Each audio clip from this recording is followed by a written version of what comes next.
दिलं नाही, आम्ही देतोय त्याचं स्वागत केलं पाहिजे. काही लोक म्हणतात बहिणा ही योजना त्याचे पैसे मिळणार नाही, फक्त निवडणुकीसाठी हे जाहीर केलंय. मी आपल्याला मगाशी पण सांगितलं, मी आपल्याला शब्द देतो, येत्या 17 तारखेला पुन्हा एकदा सांगतो, तुमच्या खात्यात 2 हप्ते जमा होणार म्हणजे होणार.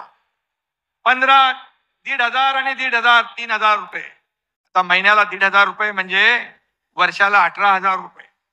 आज काही लोक म्हणतात की या बहिणींना हक्काचे पैसे मिळाले तर आमचं काय होणार. अरे बाबा, तुम्ही 2.5 वर्ष होते तेव्हा का नाही दिलं तुम्ही?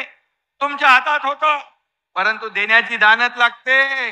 ते घेणारे होते, आम्ही घेणारे नाही, आम्ही देणारे आहोत आणि म्हणून आम्ही देतोय. आणि म्हणून बहिणींना हक्काचे पैसे मिळू नये म्हणून योजनांवर टीका करतायत, कोर्टामध्ये कोणाला तरी पाठवतायत. कोर्टाने पण ते फेटाळून लावलं. माझ्या लाडक्या बहिणींच्या योजनेला स्थगिती कोर्टाने दिली नाही, त्यांचं अपील डिसमिस करून टाकलं. कोर्टाने देखील तुमच्या बहिणींच्या बाजूने निकाल दिला. मी कोर्टाला देखील धन्यवाद देतो. तुम्ही भीक देता. मला सांगा, एक सर्वसामान्य कुटुंब, ही माझी बहीण एक आपला चरितार्थ चालवते, आपला कुटुंब उदरनिर्वाह करते.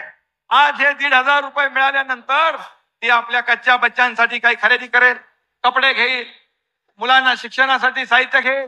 हा पैसा देखील या बाजारात मार्केटमध्ये गुंतवणूक होत राहील.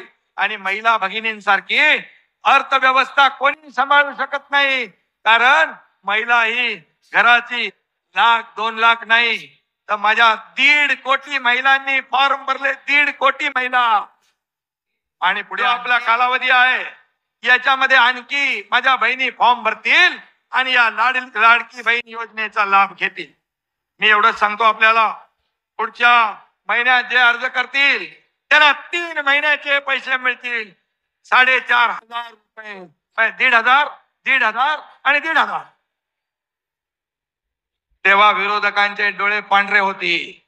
ते जे असं म्हणतात पैसे मिळणार नाही, पैसे मिळणार नाही, पैसे मिळणार नाही, त्यांना चांगल्या तोबाडावर पैसे खात्यात गेल्यावर कळेल.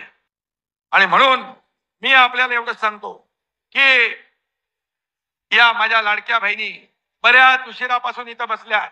मी त्यांना मनापासून या ठिकाणी धन्यवाद देतो. खरं म्हणजे योजनेचा लाभ पोहोचवण्यासाठी सरकारी अधिकारी, कलेक्टर, विभागीय आयुक्त, प्रांत, तहसीलदार, BDO सगळ्यांनी मेहनत घेतात. आपल्यातला एकही माणूस वंचित राहता कामा नये, आपली एकही बहीण तिथे वंचित राहता कामा नये लाभापासून. यासाठी माझी सगळ्यांना सूचना की यावर आपण लक्ष द्या.